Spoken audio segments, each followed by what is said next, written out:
സസ്പീഷ്യസ്നെസ് അല്ലെങ്കിൽ paranoid ideas എന്നൊക്കെ പറയുന്നത് പല കാര്യങ്ങൾ കാരണം നമുക്കുണ്ടാവാം. ഒന്നെന്ന് പറഞ്ഞു കഴിഞ്ഞപ്പോൾ സബ്സ്റ്റൻസ് ഒരുപാട് ഡ്രിങ്ക്സൊക്കെ കഴിക്കുന്ന ആളുകളുണ്ടെന്നുണ്ടെങ്കിൽ അവർക്ക് വെറുതെ ഈ സസ്പീഷ്യസ്നെസ് ഒരു സിംറ്റമായിട്ട് തന്നെ വരും. എക്സ്ട്രീം അഡിക്ഷൻ ഉള്ള ആളുകളിലൊക്കെ പലപ്പോഴും ആദ്യം അതിൻ്റെ പ്രസൻറ്റേഷൻ മൈൽഡായിട്ടുള്ള രീതിയിലാണെങ്കിൽ പിന്നെ അത് വളരെ സ്ട്രോങ് ആയിട്ട് അത് തന്നെ അങ്ങനെ തന്നെ എന്ന് വിശ്വസിച്ച് ചിലപ്പോൾ അത് ഇൻടോക്സിക്കേഷനുള്ള പീരീഡിൽ മാത്രമായിരിക്കാം. അല്ലാത്ത സമയത്ത് ചിലപ്പോൾ ഇവരിങ്ങനെയൊന്നും പറയണമെന്നില്ല, അങ്ങനെയൊന്നും ഇല്ലയെന്ന് എനിക്ക് അറിയാമെന്ന് പറയുമായിരിക്കും. പക്ഷേ സബ്സ്റ്റൻസ് യൂസ് ചെയ്ത ശേഷം പക്ഷേ അവർ അങ്ങനെ ചിന്തിച്ചു പോകുന്നു എന്ന് പറയുന്ന കണ്ടീഷൻസ് ഉണ്ടാവാം. ഇനി അതല്ലാതെ നേരത്തെ പറഞ്ഞ സ്കീസോഫ്രീനിയ, അതിലൊരു കാറ്റഗറിയിൽ വരുന്നത് പാരനോയിഡ് സ്കീസോഫ്രീനിയ എന്നുള്ളതാണ്. അവർക്ക് സംശയരോഗം എന്ന് പറയുന്നത് ഇപ്പം വീട്ടിലുള്ള ആളുകൾ തന്നെ എന്തെങ്കിലും രീതിയിൽ അവരെ ഹാം ചെയ്യാൻ നോക്കുന്നുണ്ടാവാം. ഫുഡിൽ എന്തെങ്കിലും മിക്സ് ചെയ്ത് തരാമെന്ന് പറഞ്ഞിട്ട് തരുന്നുണ്ടാവാം, പറഞ്ഞിട്ട് ഫുഡ് ആരും ഉണ്ടാക്കുന്നത് കഴിക്കണം എന്നില്ല, മെഡിസിൻ കൊടുത്താൽ കഴിക്കണം എന്നില്ല, അങ്ങനത്തത് ഉണ്ടാവാം. എന്നെ ഉപദ്രവിക്കാൻ വരുന്നവരെ അങ്ങോട്ട് ഉപദ്രവിക്കാനുള്ള ടെൻഡൻസി എനിക്ക് തോന്നിക്കൂടായില്ലല്ലോ. അതുപോലെ അവർ രണ്ടുപേരും സംസാരിക്കുന്നത് കണ്ടു കഴിഞ്ഞാൽ അത് എന്നെ പറ്റിയോ എന്നെ ടാർഗറ്റ് ചെയ്യാനോ എന്നുള്ള രൂപത്തിലുള്ള ഡെല്യൂഷൻസും സാധനങ്ങളും ഒക്കെ അവർക്ക് ഉണ്ടായേക്കാം. ഓക്കെ, അപ്പം ഈ സംശയരോഗം എന്ന് പറയുന്നത്, ഡെല്യൂഷൻ എന്ന് പറയുന്നതൊക്കെ പല പല പല കാറ്റഗറിയിൽ വരുന്നുണ്ട്. അപ്പോൾ ചിലത് വെറും സംശയമായിരിക്കാം. അതായത് നമ്മളുടെ ഒരു ഇൻ്റർപ്രിട്ടേഷൻ വെച്ചിട്ട് രണ്ടുപേര് ബിഹേവ് ചെയ്യുന്നതെന്ന് നമുക്ക് തോന്നി. ഓക്കെ, പക്ഷേ അവരുടെ ഇടയിൽ ഒന്നുമില്ല, പക്ഷേ എനിക്കതൊന്ന് തോന്നി. പിന്നെ അതിനെ കോൺട്രിബ്യൂട്ട് ചെയ്യുന്ന രൂപത്തിലുള്ള ഇവൻറ്റ്സ്, സിറ്റുവേഷൻസ്, കാര്യങ്ങളൊക്കെ വരുമ്പോഴൊക്കെ ഞാൻ ആ ഒരു എൻ്റെ ബിലീഫ് സിസ്റ്റം ഞാൻ ഓൾറെഡി ഫോം ചെയ്യുന്നുണ്ടല്ലോ, തോട്ട് പാറ്റേൺ, അതിനെ സപ്പോർട്ട് ചെയ്യുന്ന രൂപത്തിലേക്ക് എല്ലാത്തിനും ഇൻ്റർപ്രറ്റ് ചെയ്യാൻ ഇരുന്ന് കഴിഞ്ഞാൽ എങ്ങനെ ഇരിക്കും? അതൊരു ഒറ്റ ഇൻസിഡൻറ്റ് കൊണ്ട് ഉണ്ടായതാണെന്നില്ല.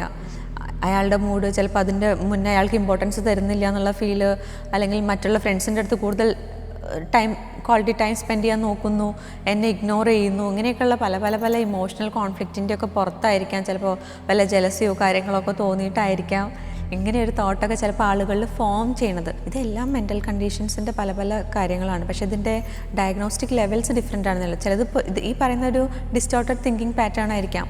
ഇത് നമുക്ക് ഷെയ്ക്ക് ചെയ്യാൻ പറ്റുമായിരിക്കാം. പ്രൂഫ് ചോദിച്ചു കഴിഞ്ഞാൽ അയാൾക്ക് കിട്ടിക്കൊള്ളണം എന്നില്ല. അയാളുടെ അടുത്ത് നമ്മൾ ഇങ്ങനെ വേണം, ഇനി സിറ്റുവേഷൻസ് വരുമ്പോൾ ഈ തോട്ട്സ് വരുമ്പോൾ അനലൈസ് ചെയ്യാൻ, അതിനെ റീവർക്ക് ചെയ്യാമെന്ന് പറഞ്ഞ് ട്രെയിൻ ചെയ്യിച്ച് വിട്ട് കഴിഞ്ഞാൽ ചിലപ്പോൾ അയാൾക്ക് വീണ്ടും വീണ്ടും അത് പ്രാക്ടീസ് ചെയ്യുമ്പോൾ ഒരു അവയർനെസ് ബിൽഡ് ചെയ്യാൻ പറ്റുന്നതാണെങ്കിൽ അത് ഡിഫറെൻറ്റ് ലെവലിൽ കാറ്റഗറൈസ് ചെയ്യേണ്ട ഒരു ഡൗട്ട്ഫുൾ കണ്ടീഷനാണ്. നേരെ മറിച്ച് ഡെല്യൂഷണൽ ആണെങ്കിൽ എവിഡൻസസ് ഉണ്ടെങ്കിൽ പോലും അത് കാണിച്ചു കൊടുത്താൽ പോലും അവർ വിശ്വസിക്കില്ല. ഇതുപോലെ ഫാബ്രിക്കേറ്റഡ് ആണെന്നേ പറയുള്ളൂ, എന്നാലും എനിക്ക് ഉറപ്പാന്നുള്ളതായിരിക്കും പറയാം. അപ്പോൾ അത് ഡിഫറെൻറ്റ് ടൈപ്പിലാണ് വരുന്നത്. ബേസിക്കലി മനസ്സിലാക്കേണ്ടത് ഇൻസൈറ്റ്സ് ഉണ്ടാവില്ല ഈ ഹാലൂസിനേഷൻസും ഡെല്യൂഷൻസും ഉള്ള സൈക്കോട്ടിക് കേസസിലാണെന്നുണ്ടെങ്കിൽ. ഓക്കെ, പക്ഷേ ഞാൻ നേരത്തെ പറഞ്ഞ സൈക്കോപ്പത്തിക് കേസസ് ആണെങ്കിൽ അത് പേഴ്സണാലിറ്റി ലെവൽസിൽ തന്നെയുള്ള സാധനമാകുമ്പം ഇൻസൈറ്റ്സ് എന്നുള്ളതിലുപരി അങ്ങോട്ടൊന്നും പറ്റിയാലും എനിക്കൊന്നും ഇല്ല എന്ന് പറയുന്ന പോലെ എമ്പതി ഇല്ല എന്നുള്ളതാണ്. അല്ലാതെ അവർ റിയാലിറ്റിന്ന് കട്ടല്ല. ഇത് രണ്ടും തമ്മിൽ ഭയങ്കര ഡിഫറൻസസ് ഉണ്ട്, മനസ്സിലുണ്ടോ? ആക്ച്വലി സൈക്കോട്ടിക് ആയിട്ടുള്ള ആളുകൾ അവർക്ക് അതിലൊരു കൺട്രോളില്ല. അവർക്ക് പ്ലാൻ ചെയ്യാൻ പറ്റും, പ്ലോട്ട് ചെയ്യാൻ പറ്റും, മാനിപ്പുലേറ്റ് ചെയ്യാൻ പറ്റും, അവരുടെ ഇഷ്ടത്തിനനുസരിച്ച് കാര്യങ്ങളെ കൊണ്ടുവരാൻ പറ്റും. അവർക്ക് മറ്റുള്ളവരെ ഹാം ചെയ്ത് കഴിഞ്ഞാലും റിഗ്രറ്റ്സ് ഒന്നും തോന്നാനുള്ള അങ്ങനത്തെ ഇമോഷൻസ് ഇല്ല, കാരണം എമ്പതി ഇല്ല. അതാണ് ഇവർ തമ്മിലുള്ള ഡിഫറൻസസ്. രണ്ടിനെയും നമ്മൾ രണ്ട് രീതിയിൽ കാണേണ്ടതും അതുകൊണ്ടാണ്. ഈ പോസ്റ്റ്മോർട്ടം ഡിപ്രഷൻ എന്ന് പറയുന്നതിനകത്തെ ചില സമയത്ത് ചില ക്ലയൻസിൻ്റെ അടുത്ത് തന്നെ നമ്മൾ സംസാരിക്കുന്ന സമയത്ത് ഓൺലൈൻ കൺസൾട്ടേഷൻസൊക്കെ ആണെങ്കിൽ അവരുടെ പ്രൈവസി ഉണ്ടോ, കാര്യങ്ങൾ ചിലപ്പം അത്രയും ഓക്കെ അല്ലാത്ത സമയത്തൊക്കെ ഇടയ്ക്കൊക്കെ പെട്ടെന്ന് നമുക്ക് സംസാരിക്കേണ്ട സിറ്റുവേഷൻസ് അങ്ങനത്തെയൊക്കെ ഞാൻ ഡീൽ ചെയ്യേണ്ടി വന്നിട്ടുണ്ട്. ഈവൻ ഫാമിലിക്ക് അകത്തുള്ള അങ്ങനെയുള്ള ആളുകളുടെ അടുത്ത് പോലും, നമ്മുടെ ഡിസ്റ്റൻറ്റ് കസിൻസിൻ്റെ അടുത്ത് പോലും നമുക്ക് അങ്ങനെ സംസാരിക്കേണ്ടി വരുമ്പം സ്ട്രഗിൾ ചെയ്യുന്നത് അവർക്ക് അതിൻ്റെ സിംറ്റംസ് നമുക്ക് ഇങ്ങോട്ട് പറഞ്ഞുതരാനാണ്. കാരണം അവിടെ വീട്ടിലെ ആളുകൾ നിൽക്കുമ്പോൾ അവരത് പറയുന്നത് അവർക്ക് ഇങ്ങനെയൊക്കെ തോന്നുന്നു, ഇങ്ങനെയൊക്കെ ചെയ്യാൻ തോന്നുന്നു എന്നുള്ളത് പറഞ്ഞു കഴിഞ്ഞാൽ അവരൊരു മോശം പേഴ്സണായിട്ട് ആളുകൾക്ക് ഫീൽ ചെയ്യുമെന്നുള്ളതുകൊണ്ട് ചിലപ്പോൾ നമ്മൾ അങ്ങോട്ട് ചോദിക്കും, കുട്ടീനെ കയ്യിൽ നിന്ന് വീണ് പോവുമോ, അറിയാതെ ഞാൻ കയ്യിൽ നിന്ന് ഇട്ടിട്ട് പോവുമോ, ഞാൻ എന്തെങ്കിലും ചെയ്യുമോ, അല്ലെങ്കിൽ ബ്രസ്റ്റ് ഫീഡ് ചെയ്യുന്ന സമയത്ത് ശ്വാസം കിട്ടാതെ ആയി പോവുമോ, ഞാൻ എന്താ പറയുക, ഉറങ്ങി പോകുമ്പോൾ കുട്ടിക്ക് ശ്വാസം കിട്ടാതായി പോവോ, 1.5 വയസ്സ് വരെയൊക്കെ ശ്രദ്ധിക്കണം എന്നൊക്കെ നമ്മൾ ആദ്യം ഡോക്ടേഴ്സ് പറയുമ്പോൾ അമ്മമാർ ഇതിനെയൊക്കെ എടുക്കുന്നത് ചിലപ്പോൾ വേറെ ലെവലിലായിരിക്കാം. അവരുടെ ഇമോഷൻസ് ഡിഫറെൻ്റ് ആയിരിക്കും, അവരുടെ ഹോർമോൺസ് ഡിഫറെൻ്റ് ആയിരിക്കും. അവർക്ക് കുട്ടികളെ മറ്റുള്ളവരുടെ കയ്യിൽ കൊടുക്കാൻ പേടിയായിട്ട് അവർ കുട്ടീനെ കൊണ്ടിരിക്കുന്ന അവസ്ഥ ഉണ്ടാവും. കുളിക്കാൻ പോകാനോ എന്തിനു പോവുകയാണെങ്കിലും കുട്ടിയെയും കൊണ്ടേ പോവുള്ളൂ, വേറെ ആൾക്കും കൊടുക്കാൻ ധൈര്യമില്ല എന്നൊക്കെ പറയുന്ന ഇതിൻ്റെയൊക്കെ സിംറ്റം പ്രസൻറ്റേഷൻ പല രീതികളിൽ പല ലെവൽസിലെ ആളുകളിൽ കാണാറുണ്ട്. ഈ പ്രഗ്നൻസി പീരീഡ് എത്രത്തോളം ചിലർക്ക് ഈവൻ സർജറി ആണെങ്കിലും നോർമൽ ഡെലിവറി ആണെങ്കിലും ചിലർ പറയും ഒരു പ്രഗ്നൻസിക്ക് ഫാമിലി മെമ്പേഴ്സ് എല്ലാവരും കൂടി ഉണ്ടായിരുന്നപ്പോൾ അത്രയ്ക്ക് ട്രോമയായിരുന്നു, മറ്റേ ഞാൻ ഒറ്റയ്ക്കാണ് ഹോസ്പിറ്റലിൽ, എനിക്ക് ആരും വേണ്ടാന്ന് ഞാൻ പ്രത്യേകം പറഞ്ഞു, അത് വളരെ ബ്യൂട്ടിഫുള്ളി ഞാൻ എൻജോയ് ചെയ്തിട്ടുള്ള പീരീഡ് ആയിരുന്നു എന്നൊക്കെ പറഞ്ഞു. മനസ്സിലാവുണ്ട്.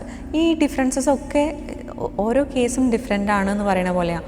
അവർക്ക് ആ സമയത്ത് കിട്ടുന്ന എക്സ്പീരിയൻസസ്, എക്സ്പോഷേഴ്സ്, എന്താ പറയുക, കുട്ടീനെ ആദ്യം എടുക്കും, ആരുടെ കയ്യിൽ ആദ്യം കൊടുക്കും, ഇതൊക്കെ വലിയ വലിയ വിഷയങ്ങളാണ്. അതുപോലെ ഞങ്ങളുടെ കൊച്ചിനെ കിട്ടിയെന്നും പറഞ്ഞിട്ട് അമ്മേനെ ശ്രദ്ധിക്കാതെ പോകുന്ന സമയത്തുണ്ടാവുന്ന ഇമോഷൻസ്, അത് ഹസ്ബൻഡും കൂടി അങ്ങനെ ബിഹേവ് ചെയ്യുന്നു എന്ന് പറയുമ്പോൾ ഇവർക്ക് പെയിൻ ഉണ്ടാവും, വാഷ്റൂം പോകേണ്ട ആവശ്യങ്ങളുണ്ടാവും, പല കാര്യങ്ങളുണ്ടാവും, ബ്ലീഡ് ചെയ്യുന്നുണ്ടാവും. ഇതിനെപ്പറ്റിയൊന്നും ആരും അത്രയും കൺസേൺഡ് അല്ലാതെ ബിഹേവ് ചെയ്യുന്ന സമയത്ത് അവരിലുണ്ടാക്കുന്ന ഇമോഷൻസ് ഡിഫറെൻ്റ് ആണ്. പലപ്പോഴും ഡിപ്രഷൻ്റെ സിംറ്റംസ് ആണെന്നുള്ളത് മനസ്സിലാക്കാൻ പറ്റാത്തത് ചിലപ്പോൾ ആഫ്റ്റർ പ്രഗ്നൻസി കുട്ടികൾക്ക് ഫീഡ് ചെയ്യാനും ഇത്ര അവേഴ്സ് ഗ്യാപ്പിൽ ഫീഡ് ചെയ്യാന്നൊക്കെ പറയുമ്പോഴത്തേക്കും സ്ലീപ്പ് ഡിസ്റ്റർബ്ഡ് ആവും. പിന്നെ മനസ്സിലാക്കേണ്ട ഹോർമോണൽ ഫ്ലക്ച്വേഷൻസ് എന്ന് പറയുന്നത് ഒരു നോർമൽ ഹ്യൂമൻ ബീയിങ്ങിൽ ഈവൻ പ്രഗ്നൻസി പീരീഡ് എന്ന് പറയുന്നതും മെൻസ്ട്രൽ പീരീഡ് എന്ന് പറയുന്നതൊക്കെ തമ്മിൽ ഭയങ്കര ഡിഫറൻസസ് ഉണ്ട്. അത്രയും ഹോർമോണൽ ഫ്ലക്ച്വേഷൻസ്, ചില സമയത്ത് ചില ഇഞ്ചെക്ഷൻസ്, മെഡിക്കേഷൻസ്, ചിലപ്പോൾ ചിലർക്ക് തൈറോയിഡ് കൺട്രോൾ ചെയ്യാനുള്ള ട്രീറ്റ്മെൻറ്റ് പാരലലി നടക്കുന്നുണ്ടാവും.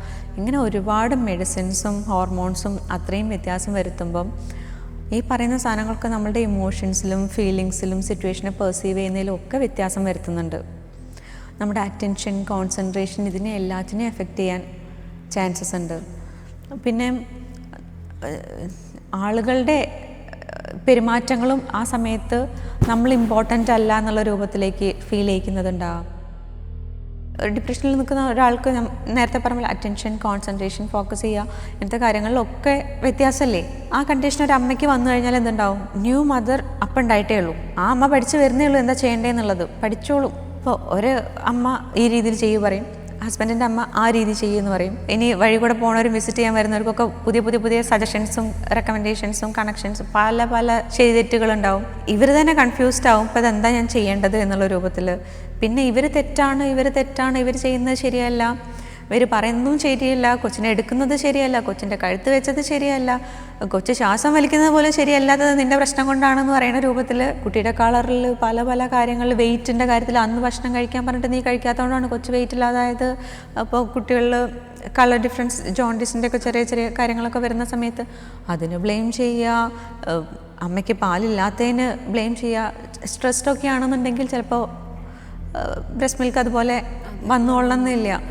അതുപോലെ ഇമോഷണൽ കണക്ഷൻ അത്രയും ആയി വരുമ്പോഴത്തേക്കായിരിക്കും ചിലപ്പോൾ കുറച്ചുകൂടെ ബ്രസ്റ്റ് ഫീഡിങ്ങും കാര്യങ്ങളിലേക്കൊക്കെ മിൽക്ക് പ്രൊഡക്ഷനൊക്കെ ഉണ്ടാവുക. ഇതൊക്കെ ഇവരും ലൈഫിൽ ഫേസ് ചെയ്തിട്ടുണ്ടാവും. എന്നാലും വേറൊരു സിറ്റുവേഷൻ വരുന്ന സമയത്ത് അതിനെപ്പറ്റി ഒരു ബോധവും ഇല്ലാത്ത പോലെ ഇരുന്ന് ഇത്രയും കമൻസും കാര്യങ്ങളും പറയുമ്പോൾ ആളുകളുടെ മൈൻഡ് സെറ്റിലും വ്യത്യാസങ്ങൾ വരികയല്ലേ.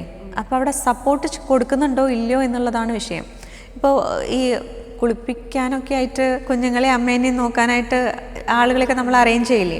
അപ്പം അതിൽ ഇപ്പോഴും കുറച്ച് പ്രായമായിട്ടുള്ള അമ്മമ്മമാരെയൊക്കെ കൊണ്ടുവരുമ്പോഴത്തേക്കും അമ്മമ്മ വരുന്നത് അമ്മമ്മയുടെ ഇഷ്ടമുള്ള സമയത്തിനാണ്. ചിലപ്പോൾ രാവിലെ 6 മണിക്കും 6:30-ക്കൊക്കെ വന്നിട്ട് ചൂടുവെള്ളം അങ്ങോട്ട് തിളപ്പിച്ചിട്ട് തിളച്ച വെള്ളം കോരി ഒഴിക്കുന്ന പരിപാടികളും പെയിൻഫുള്ളായിട്ട് അവരെ മസാജ് ചെയ്യുന്ന രീതികളും കാര്യങ്ങളും പലതും ഉണ്ടാവും. അപ്പോൾ അതാണ് ശരിയെന്ന് പറഞ്ഞിട്ട് ഇവരെ ഒട്ടും കംഫർട്ടബിൾ അല്ലാത്ത രൂപത്തിൽ അമ്മ ആ സമയത്ത് പാസ് ചെയ്ത് പോവാണ്. ചിലപ്പോൾ ഉറക്കം പോലും ശരിയായിട്ടുണ്ടാവില്ല, രാവിലെ ഒന്ന് ഉറങ്ങി വരുന്നുണ്ടാവുക. അപ്പോൾ ഇത് സഹായിക്കാൻ വന്നിട്ട് ഉപദ്രവമായി പോകുന്ന സിറ്റുവേഷൻസും ഉണ്ടാവും.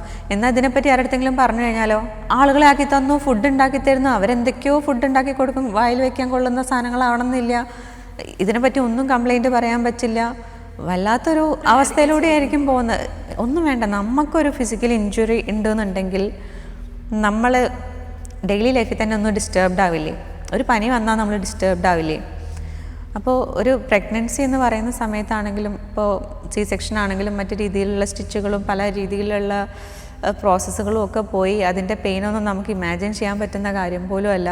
അപ്പം അത്രയും ടോളറേറ്റ് ചെയ്ത് അത്രയും അവർക്ക് വേണ്ടിയിട്ടും കൊച്ചിന് വേണ്ടിയിട്ടും ഫാമിലിക്ക് വേണ്ടിയിട്ടും ഒക്കെ ചെയ്തിട്ടും അവരെ ആരും കൺസിഡർ ചെയ്യില്ല എന്ന് പറയുമ്പോൾ ഉണ്ടാകുന്ന ആ ഫീല് അത് ഇമ്പോർട്ടൻ്റ് ആണ്. അത് ഡിപ്രഷൻ ഉണ്ടാവാൻ കാരണമാണ്. ഡിപ്രഷനിൽ നിൽക്കുന്ന ഒരാൾക്ക് നേരത്തെ പറഞ്ഞ അറ്റൻഷൻ, കോൺസെൻട്രേഷൻ, ഫോക്കസ് ചെയ്യുക ഇങ്ങനത്തെ കാര്യങ്ങളിലൊക്കെ വ്യത്യാസമല്ലേ. ആ കണ്ടീഷൻ ഒരു അമ്മയ്ക്ക് വന്നു കഴിഞ്ഞാൽ എന്തുണ്ടാവും? കുട്ടി ഇപ്പം ഉണ്ടായിട്ടുള്ള കുട്ടിയാണ് എപ്പോഴും യൂറിൻ പാസ് ചെയ്യുകയാണെങ്കിലും ഫീഡ് ചെയ്യുകയാണെങ്കിലും കമ്മ്യൂണിക്കേറ്റ് ചെയ്യാൻ വയ്യല്ലോ. നമ്മൾ നോക്കിയിരുന്ന് ചെയ്ത് കൊടുക്കേണ്ട സ്റ്റേറ്റുമാണ്. എന്നാൽ ഈ അമ്മയ്ക്ക് അതിനുള്ള കണ്ടീഷനാണോ ഫിസിക്കലി ആൻഡ് മെൻ്റലി? അല്ല. അപ്പോൾ ബ്ലെയിമും കേൾക്കേണ്ടി വരില്ലേ? അപ്പോൾ അത് ഇഷ്ടമില്ലാത്തത് കൊണ്ടാണെന്ന് പറഞ്ഞു കഴിഞ്ഞാലോ? അപ്പോൾ ഇതൊക്കെ കുട്ടി ഉണ്ടായത് കൊണ്ടല്ലേ ഇപ്പം ഇങ്ങനെയൊക്കെ ആയത് എന്ന് തോന്നിക്കഴിഞ്ഞാലോ? എന്തൊക്കെ രീതിയിൽ ചിന്തിച്ച് പോവാം, മനുഷ്യന്മാരല്ലേ, എന്ത് രീതിയിലും ചിന്തിച്ച് പോയിക്കൂടെ? ഡെല്യൂഷൻസ് എന്ന് പറയുന്നത് ഫോൾസ് ആയിട്ടുള്ള അൺഷേക്കബിൾ ആയിട്ടുള്ള ബിലീഫ്സ് ആണ്. അപ്പോൾ ഡെല്യൂഷനുള്ള ഒരു അമ്മ എങ്ങനെയായിരിക്കും പെരുമാറുന്നുണ്ടാവുക? ഇല്ലാത്തത് അവർ വിശ്വസിച്ച് അതാണ് ശരിയെന്ന് പറഞ്ഞ് അത് തന്നെയാണ് ശരിയെന്ന് പറഞ്ഞ് ജീവിക്കുന്ന ഒരു അമ്മയായിരിക്കില്ലേ? ഈ ബ്രെയിൻ ഇഞ്ചുറി എന്നൊക്കെ പറയുന്ന സംഭവം നമ്മളെപ്പോഴും എന്ത് പേഷ്യൻസ് വന്നു കഴിഞ്ഞാലും ഹിസ്റ്ററിയിൽ എവിടെയെങ്കിലും ഹെഡ് ഇഞ്ചുറിയോ അങ്ങനെ തലയിടിച്ച് വീഴുക അങ്ങനത്തെ പ്രശ്നങ്ങളാവുക, അഡ്മിറ്റ് ആവുക, വൊമിറ്റ് ചെയ്ത് പ്രശ്നമാവുക അങ്ങനെയൊക്കെയുള്ള സിറ്റുവേഷൻസ് ഉണ്ടായിട്ടുണ്ടോ എന്നൊക്കെ നമ്മൾ ചെക്ക് ചെയ്യും. അത് റൂൾ ഔട്ട് ചെയ്യാനാണ്.